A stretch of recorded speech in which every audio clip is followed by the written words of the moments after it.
Welcome back to the Eagle Sports Coaches Show. I'm Matt Schabert, and we're joined now by quite possibly the most exciting man in the world, Kevin Fulton, head tennis coach at Morehead State. Thanks for joining us today, Coach. Thanks, Matt. It's a pleasure to be here, and I'm just glad that you know that now. Well, we got to get the word out. We have to get the word out. Exactly. Conference tournament time coming up. Your women's team finished the year, unfortunately missing the conference tournament. Let's talk a little bit about the women, though. It's an unfortunate year for them. I know you had some injuries and some things happened that kind of changed the lineup this year. And some people were playing out of position, but a team, very young team. You had several freshmen, I think only 2 seniors. One of those, unfortunately, didn't get to play in the spring.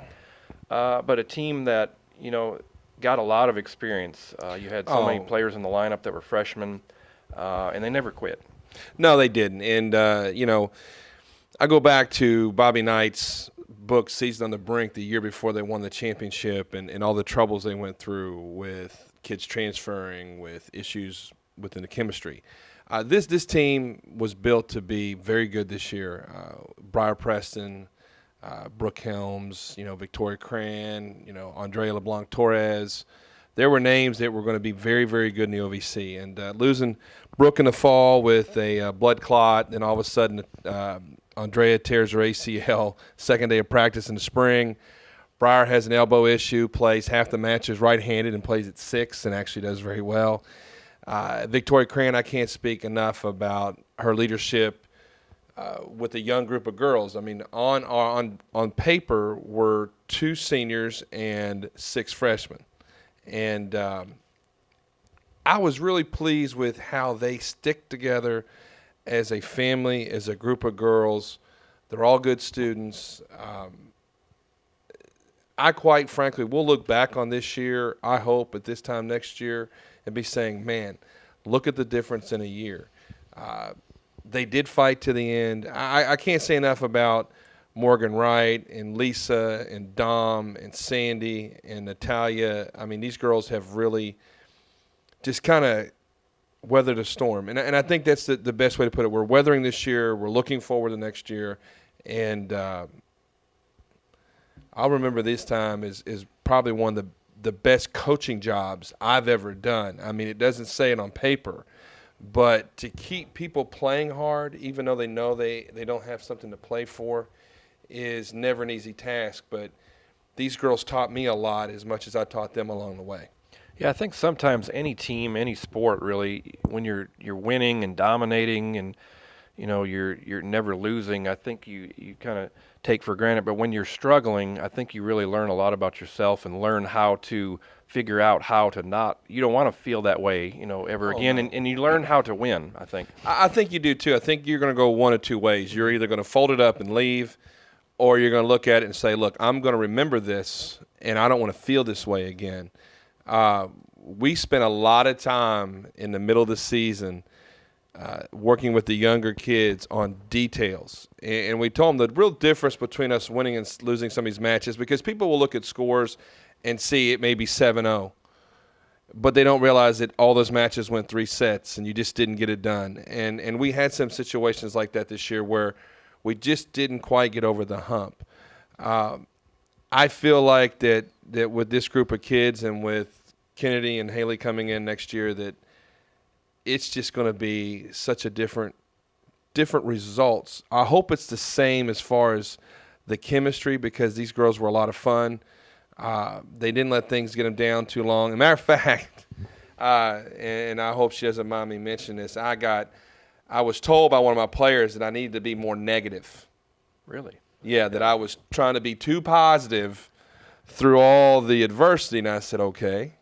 But I never got told I was negative. So I really felt like we did a good job with, Bradley did a great job, Ben did a good job, and Vic and Brooke, and just the leadership around it. We handled the situation, I felt, very well. Well, we'll jump to a more positive note then, not a negative note. Well, the men's team finished up really strong on the year, needed to win both their matches at SIU, Edwardsville, and Eastern Illinois this past weekend to get in the tournament.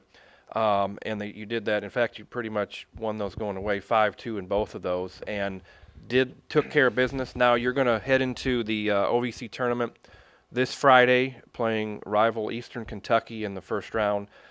Just talk about the resiliency of the guys finishing up and making the tournament. Well, it's kind of funny because about a week into the conference play, right after we played Austin P and Murray, and we had come up just short. The overall score was 6-1 against Austin P. I pulled out an old Tony Robbins video, and we watched it as a team, and he talked about a millimeter is the difference. And, you know, if you go through this season with the guys, we won 6-1 at Murray. We lost 6-1 at Austin P. Jack State, we lost 4-3. Belmont, we lost 4-3. EKU, I think it was 5-2, but there was every opportunity to win that match. And Tennessee Tech, 4-3. Three matches, I think you lost 4-3. In a row. You know, people don't realize when you talk about a millimeter, you could have a millimeter ball land out in that the corner of the court, and that you lose 4-3 instead of win 4-3. It changes the whole match. It's a sport that unlike most sports, other than I would say golf and volleyball, there's no time. It is literally, you know, you can't hold on to a lead and hope the clock runs out. You have to finish. You have to finish strong. And like I said, we watched that video and we've kept pressing this, not really a motto, but a mantra as far as we're not going to leave without a victory, do or die. And, you know, we knew going into this past weekend that we had to win both of those matches. We knew on paper that it could be very close. It could go either way because of the results they had with other teams. But we knew and we feel we're better than everybody else in the conference. We just can't – we haven't yet got over the hump, and we did this past weekend. We spent a lot of time – I cut back the actual practice time. Like we usually go 2 hours. We cut it back to about an hour and 40 minutes. And we said, look, we're not just going to be hitting balls to be hitting balls. We're not going to just be doing this to be doing this. We're going to be very detailed orientated as far as we want this in this scenario. Because when you get into conference play, you know, Bradley knows this very well, my assistant, that I keep a very detailed record of each player in the conference, what their strengths are, what their weaknesses are, what shot they like to hit, what they don't like to have hit against them. And we really broke it down. And I think that's why we've had so many 4-3 matches and these close matches, because we've been very detailed orientated with the kids. And we scouted EIU and SIU Edwardsville better than I've ever scouted two teams. I called more coaches. We went back and watched player videos, and we really did a great job of preparing them. And I told them going into it, I borrowed John Wooden's speech. I prepared you. It's up to you. And we handled at SIUE, cold. It was 40 degrees. It was windy. I felt like the guys really came out. And I can't speak enough about G, Hyun Ha, and Hugo Almonte and how they were instrumental in those guys performing very well. Nathan Martin stepped up, beat a kid in straight sets that has beaten some of the better players in the conference. We swept them in doubles. Kevin Deligny did his usual job of going out there. He had broke a string in doubles. We're trying to string his racket. He has two rackets. He had one crack earlier in the year, so he's down to two. And I'm like, what are you doing? This guy is playing exactly like we said. He goes, I know, but I don't want to break this other racket. He gets his racket. He wins 12 straight games. Yeah. Wow. And I'm like, man, okay, good job. And but it really pushed over into the next day. I was really worried we'd have a letdown. We came out in doubles, and you know as well as I do, as being into many sports, that tennis is a very loud environment. And EIU had a raucous crowd. It was 25 mile an hour winds. A ball would come right at you, and by the time it landed, it was 2 feet over here. We had every reason to give excuses of why we shouldn't play well. We lost a doubles point. We won at 3 doubles. We lost at 2. We were serving at 5-1 in a tiebreaker to win 1 doubles. And that team from EIU, their 2 seniors, Michael Sperry and Warren Race, played well. They fought back. We ended up losing the tiebreaker. They win the doubles point. We brought them in and we said, look, we've had this happen to us. We've won a doubles point against Eastern Kentucky. We had all the momentum going. What we need to do is just play smart here. We need to play for each other, and we need to make sure that we don't let any of this environment or the wind or an official or the kid across the net be an excuse why we're not successful and we don't win today. I'll go back to Kevin Deligny. We were playing at a facility where 2 courts were down below and 4 courts were up top. Kevin Deligny won the first set 6-0 before Nick Mercer had changed ends for the first game. It was 1-love in the first set. Kevin had already won the first set 6-0. He didn't play well in doubles. He came up to me and said, I'm going to get this singles match for you. And he got it fast. He got it fast. I mean, I'm like, well, maybe I should make you mad all the time. Yeah. But, David Clifford played a kid who was very crafty in the wind, and he looked at me and he said, I feel like I'm at home. It's Auckland or Wellington, New Zealand is one of the windiest places in the world. He goes, I feel comfortable out here. And he rolled a kid that I thought would give him problems. And then Nick Mercer double faulted on match point in the doubles match to lose that tie. He played huge. I speak up and down the board. Nathan Martin, unfortunately, the match had been decided, so his match had split sets, and their coach wanted to stop play, and we ended up playing a super breaker for the third. He lost it, but he played exceptional. We played so well up and down the board. And for G to clinch that match, for all that that he's been through, I don't know if anybody here and watches have been to matches, but G's hands are so rough and they crack. He's from Saipan, so he's used to it being hot. Yeah, it's 40-some degrees. It's cold. It's windy. His fingers split open all the time. He was playing with a split finger on his index finger and his thumb, and he closed out a kid that had just beaten the kid from EKU the day before that he had lost to, and he beat this kid convincingly.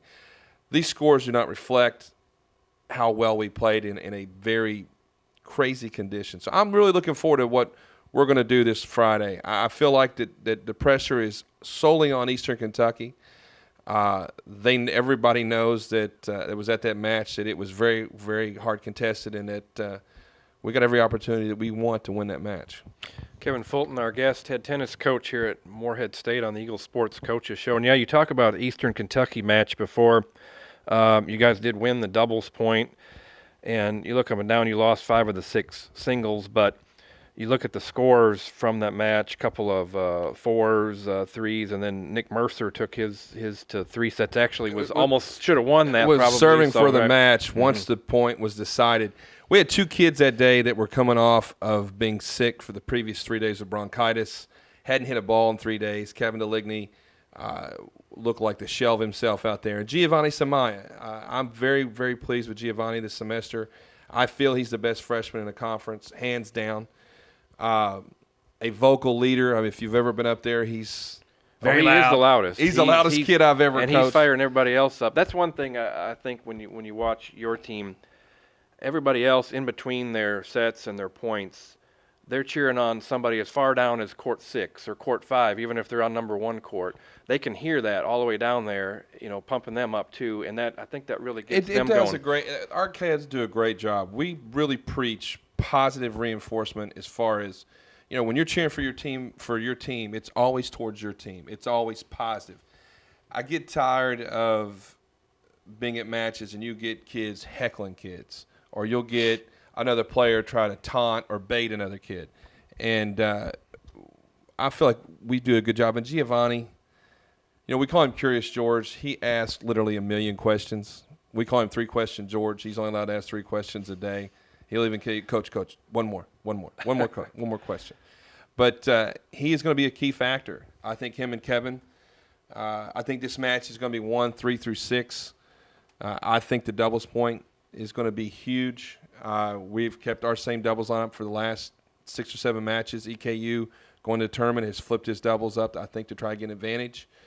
I do not think it's going to help him.